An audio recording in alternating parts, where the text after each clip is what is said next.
मंगलम पाठ से। मंगलम पाठ कहाँ से लिए गए हैं? उपनिषद से। मंगलम का अर्थ होता है शुभ या अच्छा। हिरण्मय क्या अर्थ होता है? सोने सा। मंगलम पाठ में कितने मंत्र हैं? 4।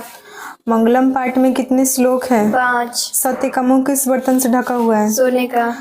डैश जयते। सत्यमेव। उपनिषदों की संख्या कितनी है? 108। वेद कितने हैं? 4। वेदांग कितने हैं? 6।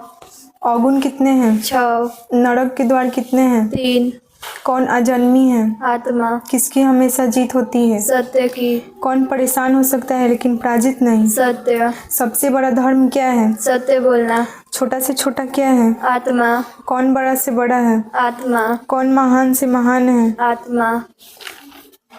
कौन अजर अमर है? आत्मा। नदियाँ अपना नाम और रूप छोड़कर किससे मिल जाती है? समुद्र से। विद्वान लोग अपना नाम और रूप छोड़कर किससे मिल जाते हैं? परमात्मा से। अन्याय का क्या अर्थ होता है? सूक्ष्म या अणु।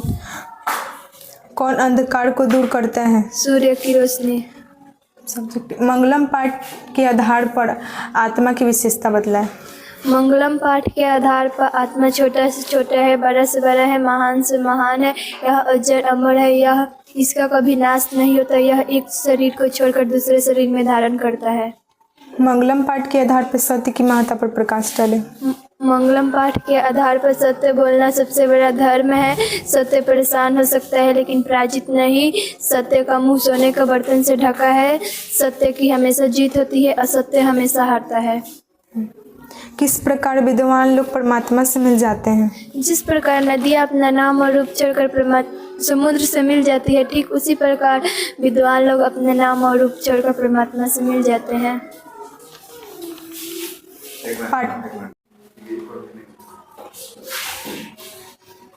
पाटलिपुत्र वैभव। पटना का पुराना नाम क्या है? पुष्पपुर, कुसुमपुर, पाटलिपुत्र। पटना का इतिहास कितना वर्ष पुराना है? 2500 वर्ष। कौन से विदेशी यात्री पटना आए थे? मेगास्थनीज फाहियान इत सिंह हुएनसन। बिहार की राजधानी कहाँ है? पटना। कुटनी मतरनी काव्य की रचना किसने की? दामोदर दास गुप्त। पटना के बारे में भविष्यवाणी किसने की थी? गौतम बुद्ध। गौतम बुद्ध किस नदी के किनारे चलकर आए थे? पटना। गंगा नदी। राजशेखर की रचना है? कुतनी मतरनी। कावेरी मीमांसा। दामोदर गुप्त की रचना है? कुतनी मतरनी। मौर्य वंश के संस्थापक कौन थे? चंद्रगुप्त मौर्य। किसके शासन काल में पटना नगर की शोभा रक्षा व्यवस्था उत्कृष्ट थी? अशोक सम्राट। चंद्रगुप्त मौर्य। यूनान का राजदूत कौन था? मेगास्थनीज। किसके समय पटना एक समृद्ध नगर बना? अशोक सम्राट। पाटलिपुत्र के पुतलिका में पटना का कौन सा नाम है? पुष्पपुर। कौमुदी महोत्सव कहाँ मनाया जाता था? पटना में। कौमुदी महोत्सव किस ऋतु में मनाया जाता था? शीत ऋतु। कौमुदी महोत्सव किस काल में मनाया जाता था? गुप्त वंश काल। दुर्गा पूजा के समय पटना में कौन सा महोत्सव मनाया जाता था? कौमुदी महोत्सव। किस काल में पटना का समुद्धार हुआ? मध्यकाल। किस काल में पटना का नाम प्रसिद्ध हुआ? मध्यकाल। पटना की उत्पत्ति किस शब्द से हुई है? पतन।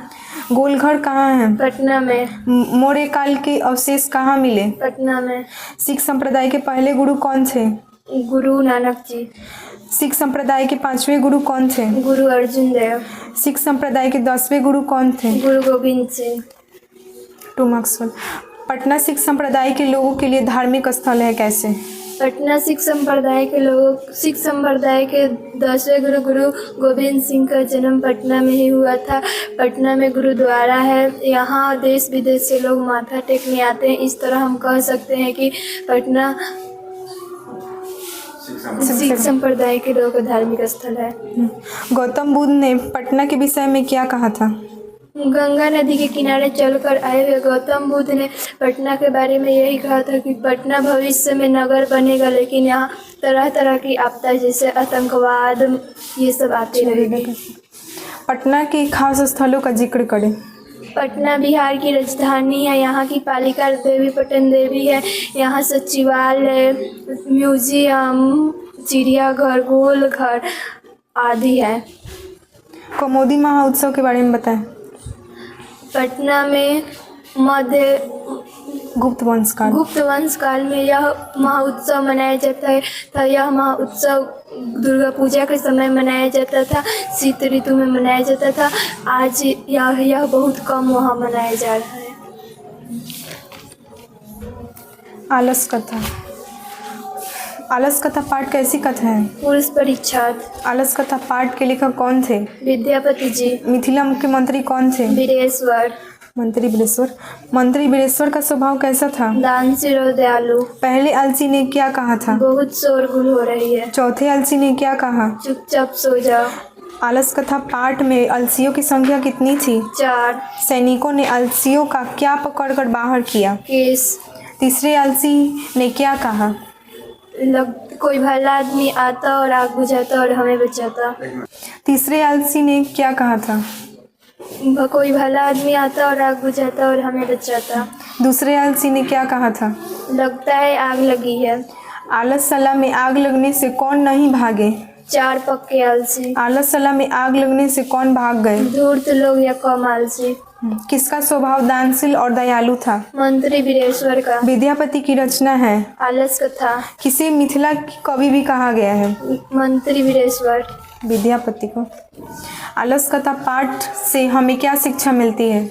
आलस कथा पाठ से हमें यही शिक्षा मिलती है कि हमें कभी अपने जीवन में आलस नहीं करना चाहिए, क्योंकि आलसी व्यक्ति अपना कोई भी काम समय से नहीं करता, ये केवल काम टालते हैं। मंत्री वीरेश्वर का स्वभाव कैसा था? मिथिला के मंत्री वीरेश्वर का स्वभाव दानशील और दयालु था। ये गरीब, बेसहाय, विकलांग लोगों को मदद करते थे। ये दूसरों का दुख को अपना दुख दर्द समझ लेते थे। आलसियों की पहचान कैसे की गई? मध्यरात्रि में झोपड़ी में आग लगा दी गई। नहीं, ऐसे नहीं। मध्यरात्रि में सबको खाना खिलाकर झोपड़ी में सुलाया गया। उसके बाद मंत्री वीरेश्वर ने सभी लोगों को भोजन कराकर झोपड़ी में सुलाया। मध्यरात्रि को झोपड़ी में आग लगा दी गई। कम आलसी और धूर्त लोग चिल्लाकर भागने लगे। अंत में 4 पक्के आलसी बिस्तर पर सोए रहे, तनिक ना हिले। इनका बाल पकड़कर बाहर खींचा गया। संस्कृत साहित्य लेखिका। संस्कृत साहित्य पाठ क्या है? निबंध। ऋग्वेद में कितनी संस्कृत साहित्य लेखिकाओं का वर्णन है? 24। किनका ऋग्वेद में योगदान है? यमी, अपाला, उर्वशी, इंद्राणी, वर्गम, भूमि। याज्ञवल्क्य की पत्नी कौन थी? मैत्रेयी। जनक की सभा में सबसे कुशल लेखिका कौन है? गागड़ी। वेद कितने हैं? 4। विजयांका किस वर्ण वाली थी? श्याम वर्ण। चंद्रादित्य की रानी कौन थी? विजयांका। चालुक्य वंश के राजा कौन थे? चंद्रादित्य। विजयांका को सर्वकुशल सरस्वती किसने कहा? डार्डी ने। दक्षिण भारत की संस्कृत साहित्य लेखिका हैं? देव कुमारी का राम भद्मा, शीला भाटिका। गंगा देवी किस महाकाव्य की रचना की? मधुरा विजयम। मधुरा विजयम की रचना किसने की? गंगा देवी। शंकर चरितम की रचना किसने की? पंडित क्षमाराव। पंडित क्षमाराव के पिताजी का नाम क्या था? शंकर पंडूरम। इनमें से कौन आधुनिक संस्कृत साहित्य की लेखिका है? पुष्पा दीक्षित और मिथिलेश कुमारी मिश्र। विजयांका किनकी पत्नी थी? चंद्रादित्य। त्रिलंबा किनकी पत्नी थी? अच्युत राय। गंगा देवी किनकी पत्नी थी? कंपर है। गागड़ी किनकी सभा में थी? जनक की। किस वेद में 24 संस्कृत साहित्य लेखिकाओं का वर्णन किया गया? ऋग्वेद। पंडित क्षमाराव का समय काल था? आधुनिक। 2 मार्क्स वाला। संस्कृत साहित्य में लेखिकाओं के योगदानों की चर्चा करें। संस्कृत साहित्य में जिस प्रकार पुरुष का योगदान है, उसी प्रकार महिलाओं का अहम योगदान है। ये वेद, कुरान आदि में अपना अहम भूमिका दी है। किसे सर्वकुशल सरस्वती कहा गया था? चालुक्य वंश के राजा चंद्रादित्य की रानी विजयांका को गार्गी ने स्वर शुक्ल गागड़ी नहीं, डांडी ने स्वर शुक्ल सरस्वती कहा। भारत महिमा पाठ क्या है? निबंध। नहीं, पधानी। देवता लोग किस देश का गुणगान करते हैं? भारत। विष्णु पुराण में किस देश का वर्णन किए गए हैं? भारत। भगवत पुराण में किस देश का वर्णन किए गए हैं? भारत। कौन सा देश धरती पर स्वर्ग के समान है? भारत। किस देश के लोग में भक्ति कुट कुट के भरी हुई है? भारत के। 2 मार्क्स। भारत महिमा पाठ के आधार पर भारत की विशेषता बतलाए या भारत महिमा पाठ मूल भाव बताए। भारत में देवता लोग जन्म लेने के लिए तरसते हैं। भारत का गुणगान देवता लोग भी करते हैं। यहाँ पर सभी प्रकार के मौसम पाए जाते हैं। भारत में भारत का देवता लोग भी गुणगान करते हैं।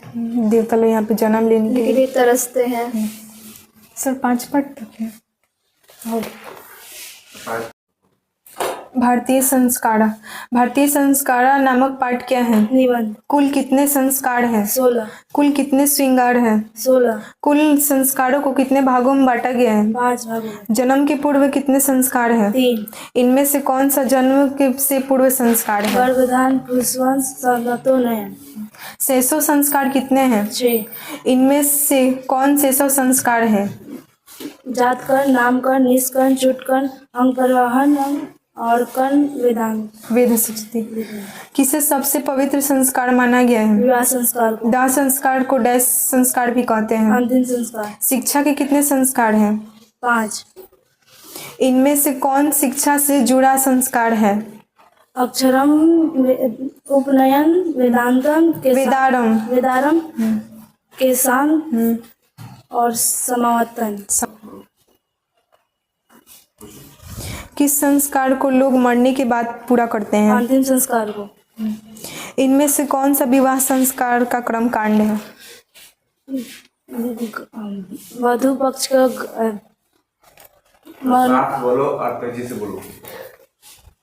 मंडप निर्माण, कन्यादान, सिंदूर दान आदि। किसे किसान संस्कार कहते हैं? वेदांत संस्कार को। गोदान संस्कार को। पुंसवन डैश संस्कार है? जन्म से पूर्व। गर्भधान डैश संस्कार है? जन्म से पूर्व संस्कार। सिमोतोनयन डैश संस्कार है? जन्म से पूर्व संस्कार। नामकरण डैश संस्कार है? शैशव संस्कार। अन्नप्राशनम डैश संस्कार है? शैशव संस्कार। उपनयन डैश संस्कार है? शिक्षा संस्कार। प्राचीन काल में शिष्य को क्या कहते थे? ब्रह्मचारी। किस संस्कार को पूरा करके हम गृहस्थ जीवन में प्रवेश करते हैं? विवाह संस्कार को। पुरुष और स्त्री समाज रूपी के एक डैश है? 2 पहिए। 2 मार्क्स वाले प्रश्न। विवाह संस्कार के बारे में बताएं। विवाह संस्कार को सबसे पवित्र संस्कार माना गया है। इस संस्कार के अंतर्गत मंडप निर्माण होता है। इस संस्कार को पूरा करके लोग गृहस्थ जीवन में इस संस्कार को पूरा कर लोग गृहस्थ जीवन में आते हैं। ये संस्कार सबसे पवित्र संस्कार माना गया है। गोदान संस्कार को संस्कार किसे कहते हैं? गोदान संस्कार ये शिक्षा संस्कार का एक भाग है। इस संस्कार में बच्चों को मुंडन करवाकर गुरु के घर शिक्षा पूरा करने के लिए भेजा जाता है। संस्कार कितने हैं और कौन कौन? संस्कार 16 है। इनको 5 भागों में बांटा गया है। जन्म से पूर्व संस्कार, शैशव संस्कार, शिक्षा संस्कार, विवाह संस्कार और अंतिम संस्कार। नीति श्लोका पाठ कहाँ से लिया गया है? रामायण से। विदुर नीति पधानी। हस्तिनापुर के मंत्री कौन थे? विदुर। महाभारत एक डैश है? महाकाव्य। विदुर नीति पधानी के लेखक थे? विदुर जी। महाभारत के रचयिता कौन थे? महर्षि वेदव्यास। महाभारत में जन्म जात अंधे कौन थे? धृतराष्ट्र। किस व्यक्ति को ठंडी गर्मी नहीं लगती है? पंडित। कौन सा व्यक्ति भविष्य के बारे में जानता है? पंडित। नीच व्यक्ति को क्या कहते हैं? मूढ़ चेतना। नरक के कितने द्वार हैं? 3। इनमें से कौन नरक के द्वार हैं? क्रोध, लालच और निद्रा। काम। दोष या अवगुण कितने हैं? 6। काम, क्रोध, लालच डैश के दरवाजे हैं? नरक के। धर्म की रक्षा किससे होती है? सत्य से, विद्या की रक्षा किससे होती है? योग से। योग से, रूप की रक्षा किससे होती है? धन से, अभ्यास किसकी रक्षा करती है? ज्ञान की, अच्छा आचरण किसकी रक्षा करती कुल है? की, महाभारत का युद्ध किनके बीच हुआ था? पांडव और कौरव के बीच। पांडव कितने थे? 5, धृतराष्ट्र की पत्नी कौन थी? गंधारी। गंधारी। कौरव कितने थे? 100, परम सुख किससे मिलता है? अहिंसा से। क्षमा किसको दूर करती है? क्रोध को, घर की लक्ष्मी कौन होती है? स्त्री या बेटी। नीति श्लोक का पाठ महाभारत के किस पर्व से लिया गया है? उद्योग पर्व। नीति श्लोक का पाठ महाभारत के किस अध्याय से लिया गया है? 33 से 40। 2 मार्क्स वाला प्रश्न। नीति श्लोक का पाठ के आधार पर पंडित किसे कहते हैं? नीति श्लोक का पाठ के आधार पर पंडित उस व्यक्ति को कहते हैं जो दुनिया के मोह माया को त्याग देता है। वो अपने अंदर के सभी अवगुणों को त्याग देता है, जिसे ठंडी सर्दी गर्मी नहीं लगती है, जो भविष्य जान जाता है पहले, नीति उसे ही पंडित कहते हैं। नीति श्लोक का पाठ के आधार पर मूढ़ चित्तनम किसे कहते हैं? नीति श्लोक का पाठ के आधार पर उस व्यक्ति को कहते हैं जो बिन बात पर हंसता है, बिना कहे, बिना बुलाए आता है, बिना विश्वास न करने वाले बात होगी। विश्वास करने वाली बात पर भी विश्वास करता है, उसे मूढ़ चित्तन कहते हैं। नरक के कितने द्वार हैं? 3, कौन कौन? काम, क्रोध, काम, लालच। क्रोध, लालच। नीति श्लोक का पाठ के आधार पर अवगुण कितने हैं? 6, कौन कौन? निंद्रा, तंद्रा, भय, क्रोध, आलस, दीर्घ, सुतत। सुत्ते। नीति श्लोक का पाठ का संक्षिप्त में बताएं। नीति श्लोक क्वेश्चन। हाँ क्वेश्चन। नीति श्लोक का पाठ के आधार पर हमें हमेशा नीति श्लोक का पाठ को संक्षिप्त में बताएं। तुम बोलो। नीति श्लोक का पाठ विदुर नीति प्रधानी से लिया गया है, जिसके लेखक हस्तिनापुर के मंत्री विदुर जी हैं। इस पाठ में 110 श्लोक जो हमें नीति के राह पर चलना सिखाता है। इस पद पर चलकर हम अच्छे आचरण सीखते हैं। कर्मवीर कथा। भिखनटोला गांव किस राज्य में स्थित है? बिहार। किसे कर्मवीर कहा गया है? राम परवेश राम को। कर्मवीर पाठ से किस गांव का जिक्र है? भिखनटोला गांव में कौन आए थे? एक शिक्षक। भिखनटोला गांव से कितने दूरी पर प्राथमिक विद्यालय स्थित था? एक पुरुष। किसने अपने संपूर्ण वर्ग में प्रथम श्रेणी लाए? राम परवेश राम। राम परवेश राम किस परिवार से थे? दलित परिवार। किसे केंद्रीय लोक सेवा में कर्मचारी का पद मिला? राम परवेश राम। राम परवेश राम का घर कैसा था? कच्चा। 2 अंक वाले प्रश्न। कर्मवीर से हमें क्या कर्मवीर किसे कहा जाता है? वैसा व्यक्ति जो अपने काम को समय से करता है, जो अपने काम में 100% देता है, उसे कर्मवीर कहते हैं। पूरा लगन मेहनत से अपने चाहे तुम बोल दो अपना प्लान, नहीं पता है। पूरा लगन और मेहनत से सफलता हासिल करने के बाद ही चैन की सांस लेता है। कर्मवीर पाठ से हमें क्या शिक्षा मिलती है? कर्मवीर पाठ से हमें यही शिक्षा मिलती है कि हमें अपने काम में 100% देना चाहिए। काम के प्रति कभी भी आलस नहीं करना चाहिए। भिखनटोला गांव का परिचय दें। भिखनटोला गांव एक भिखनटोला बिहार के एक अति पिछड़ा राज्य गाँव है। भिखनटोला बिहार के दुर्गम क्षेत्र में स्थित एक अति पिछड़ा गांव है, जहां से 1 कोस की दूरी पर एक प्राथमिक विद्यालय है। इस गांव में अधिकांश कच्चे घर या झोपड़ियां हैं जो सिर्फ धूप से बचाती है, वर्षा से नहीं। इस गांव के लोगों को जन जीवन बहुत कठिनाइयों से गुजरता है। स्वामी दयानंद सरस्वती के बचपन का नाम क्या था? स्वामी दयानंद सरस्वती का जन्म कब हुआ था? 1824। स्वामी दयानंद सरस्वती का मृत्यु कब हुआ था? 1883। स्वामी दयानंद सरस्वती जी का जन्म कहाँ हुआ था? गुजरात के टंकारा में। किसका परिवार भगवान भोलेनाथ का परम भक्त था? स्वामी दयानंद सरस्वती। मूर्ति पर चढ़ाया गया प्रसाद कौन खा रहा था? चूहा। कौन मूर्ति पूजा के विरोधी हो गए? स्वामी दयानंद सरस्वती। गुजरात के किस गांव में स्वामी दयानंद का जन्म हुआ था? टंकारा। मूर्ति पूजा के कितने वर्ष बाद उनकी बहन की निधन हो गया? 2 वर्ष।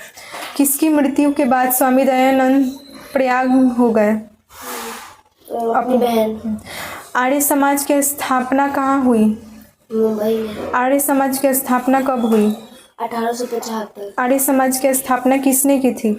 और स्वामी दयानंद के अनुयायियों ने। नहीं, स्वामी दयानंद सरस्वती ने। डीएवी का पूरा नाम क्या था? और दयानंद एंग्लो वैदिक। प्रयाग होने पर स्वामी दयानंद सरस्वती कहाँ गए? वृंदावन। स्वामी दयानंद सरस्वती के गुरु कौन थे? ब्रिजानंद। स्त्री शिक्षा को बढ़ावा किसने दिया? स्वामी दयानंद सरस्वती। विधवा विवाह को बढ़ावा किसने दिया? स्वामी दयानंद सरस्वती। डीएवी की स्थापना किसने की? स्वामी दयानंद सरस्वती। उनके अनुयायियों ने। ज्ञान का अनुयायी है उनके ना? अनुयायियों ने। 2 अंक वाले स्त्री प्रश्न।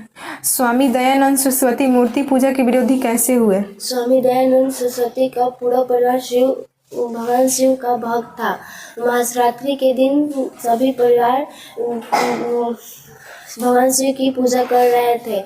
भगवान शिव पे चढ़ाया गया प्रसाद एक चूहा खा रहा था और उनके जगह और कदम पे कूद रहा था। ये देखकर स्वामी दयानंद सरस्वती मूर्ति पूजा के विरोधी हो गए। स्वामी दयानंद सरस्वती का संक्षिप्त में परिचय दें।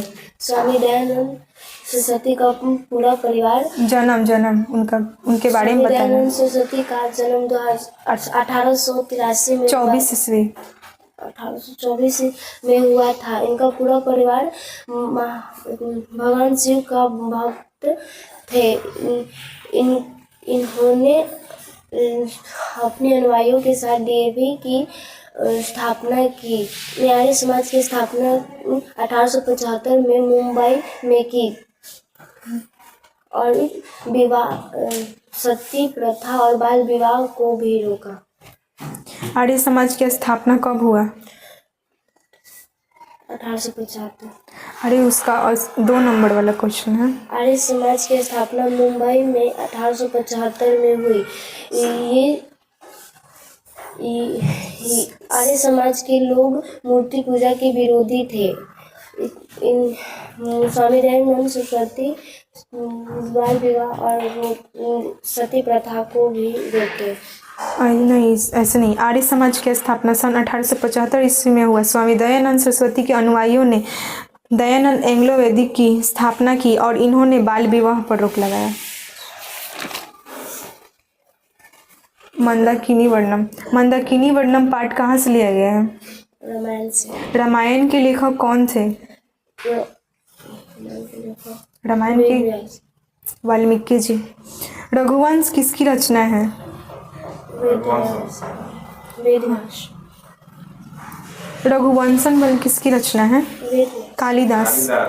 राम लक्ष्मण और सीता माता को कितना वर्ष का वनवास मिला था? 14 वर्ष। मंदाकिनी वर्णम पाठ किस कांड से लिया गया है? अयोध्या कांड।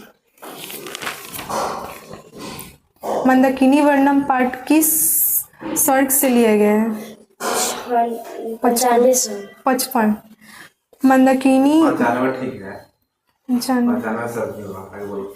मंदाकिनी वर्णम पाठ क्या है? निबंध। इनमें से कौन कालिदास की रचना है? मंदाकिनी। रघुवंशन। मंदाकिनी नदी को डैश नदी भी कहते हैं। गंगा नदी। मंदाकिनी में किस पक्षी को तैरते हुए देखा गया? हंस। किसने मंदाकिनी नदी और उस तट को देखा? सीता माता और श्री राम। मंदाकिनी वर्णन में किस स्थल का जिक्र किया गया है? पंचवटी के चित्रकूट। 2 अंक स्तरीय प्रश्न। मंदाकिनी वर्णम पाठ का संक्षिप्त परिचय दें। श्री राम और सीता माता और लक्ष्मण को 14 वर्ष का वनवास हुआ था। ये पंचवटी के चित्रकूट में रह रहे थे। यहाँ एक मंदाकिनी नदी थी। इसमें साधु संत सूर्य नमस्कार कर रहे थे और पर्वत नाचते हुए प्रतीत हो रहे थे। इसमें हंस तैर रहे थे। मंदाकिनी वर्णम पाठ में प्रभु श्री राम और माता सीता के बीच हुए बातचीत का जिक्र करें। श्री राम माता सीता सुबह मंदाकिनी नदी के किनारे थे, तो श्री राम मंदाकिनी नदी के सौंदर्य को देखते हुए सीता माता से कहते हैं, सीते इस मंदाकिनी नदी को देखो, यहाँ साधु संत सूर्य नमस्कार कर रहे हैं, यहाँ पर्वत नाचते हुए प्रतीत हो रहे हैं, हंस नदियों में तैर रहे हैं। यह कितना अच्छा माहौल है। यह कितना अच्छा माहौल है। तब प्रभु श्री राम कहते हैं, हाँ सीते, यह नज़ारा स्वर्ग से कम नहीं है। तब प्रभु श्री राम कहते हैं, हाँ सीते, ये नज़ारा स्वर्ग से कम नहीं है। व्याघ्रपति कथा। एक मिनट को बोलो। व्याघ्रपति कथा। हितोपदेश नामक ग्रंथ की रचना किसने की? नारायण पंडित। किससे नीति कथा ग्रंथ की भी कहते हैं? हितोपदेश। हित प्लस उपदेश का संधि होता है। हित प्लस उपदेश। हितोपदेश। हित प्लस उपदेश। बोलो हितोपदेश। व्याघ्रपति कथा के लेखक कौन थे? नारायण पंडित। कौन अपने आप को सन्यासी और धर्म आत्मा कह रहा था? बाघ। बाघ ने एक हाथ में कंगन और दूसरे हाथ में क्या लिया था? सरोवर का अर्थ होता है तालाब। पथिक का अर्थ होता है राही। बाघ को किस धातु का कंगन मिला था? सोना। बाघ कंगन का क्या करना चाहता था? दान। पथिक किसके द्वारा मारा गया? बाघ के द्वारा। पथिक एक डैश व्यक्ति था, लालची। लोभी या लालची। कौन अपने आप को दुराचारी कह रहा था? बाघ। पथिक किसके द्वारा खाया गया? बाघ के द्वारा। लोभ मनुष्य को कहाँ लेकर जाता है? विनाश की ओर। किस जीव पर विश्वास नहीं करना चाहिए? नरभक्षी। कौन अपने आप को दानशील कह रहा था? बाघ। पथिक कहाँ फंस गया था? दलदल में। क्रिया किसके बिना भार स्वरूप है? काम के।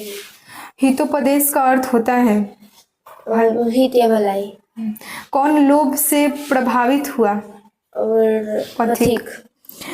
2 अंक वाले प्रश्न। व्याघ्रपति कथा से हमें क्या शिक्षा मिलती है? व्याघ्रपति कथा से हमें यही शिक्षा मिलती है कि हमें कभी नरभक्षी जानवरों पर विश्वास नहीं करना चाहिए और कभी लालच नहीं करना चाहिए। लालची व्यक्ति अपना सब कुछ गवा बैठते हैं।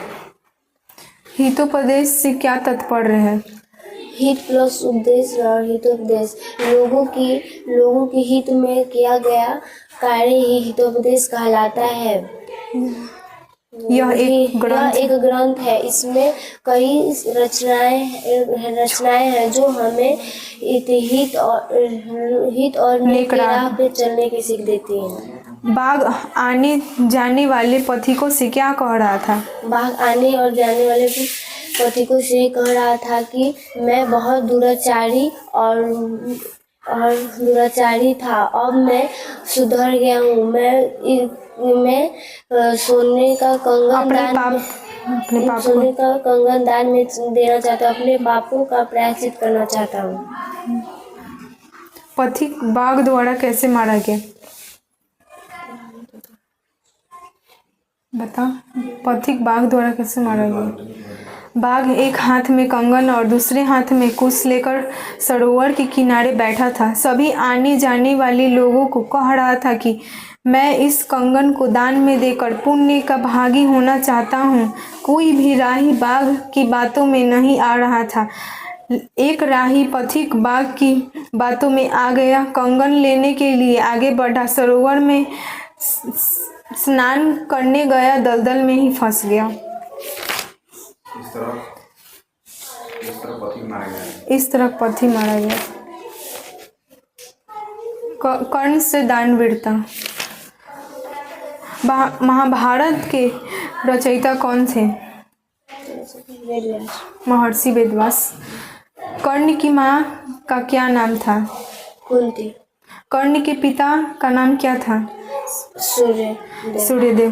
किनको जन्म से ही कवच और कुंडल प्राप्त था? कर्ण को पांडव कितने थे? 5 कौरव कितने थे? 100 महाभारत का युद्ध किनके बीच हुआ? पांडव और कौरव के बीच अर्जुन के पिताजी कौन थे? इंद्रदेव अर्जुन की माँ कौन थी? कुंती कर्ण की रक्षा हमेशा कौन करता था? कवच और कुंडल महाभारत के युद्ध में कर्ण किस पक्ष से थे? कौरव पक्ष कर्ण भार के लेखक कौन थे?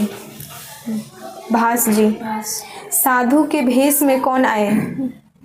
इंद्र। कर्ण से साधु ने कितनी गाय देने की बात की? 16,000 किसे सबसे बड़ा दानवीर कहा गया जाता? कर्ण को कर्ण के सबसे परम मित्र कौन थे? युधिष्ठिर दुर्योधन।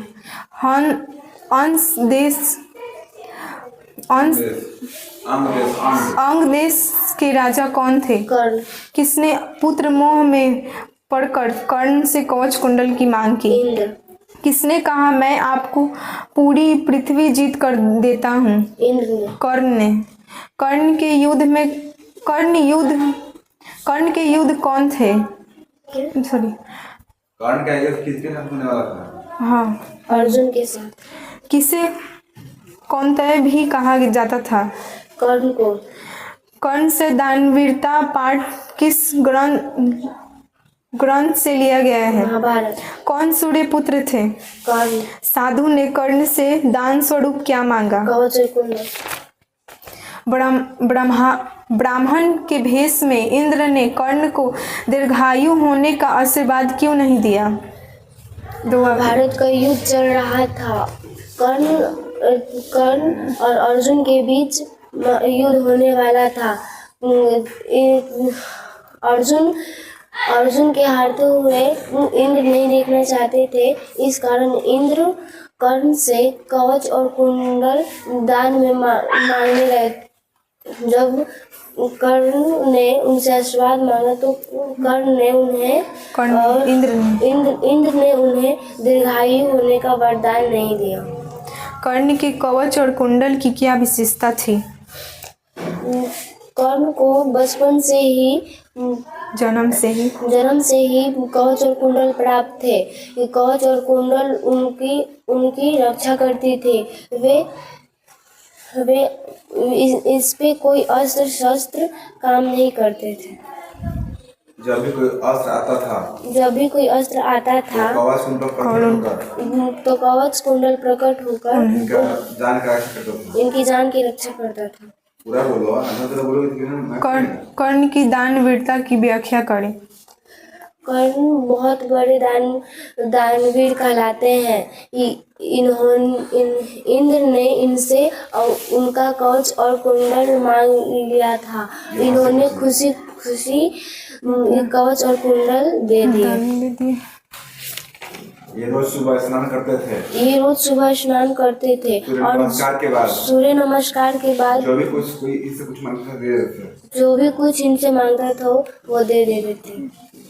विश्व शांति। शत्रु देश क्या बढ़ाता है? द्वेष। वसुधा का क्या अर्थ होता है? धरती। विश्व शांति के लिए हमें क्या करना चाहिए? बातचीत। आज पूरा संसार किस तट पर स्थित है? अशांति। और वसुधा कुटुंबकम का अर्थ होता है उदार चरित्र। विश्व शांति पाठ में किस वातावरण का जिक्र किया गया है? अशांति। दुख का विषय क्या है? युद्ध। उदार चरित्र वाले व्यक्ति पूरे संसार को क्या मानते हैं? परिवार। क्रिया के बिना क्या भार स्वरूप है? काम।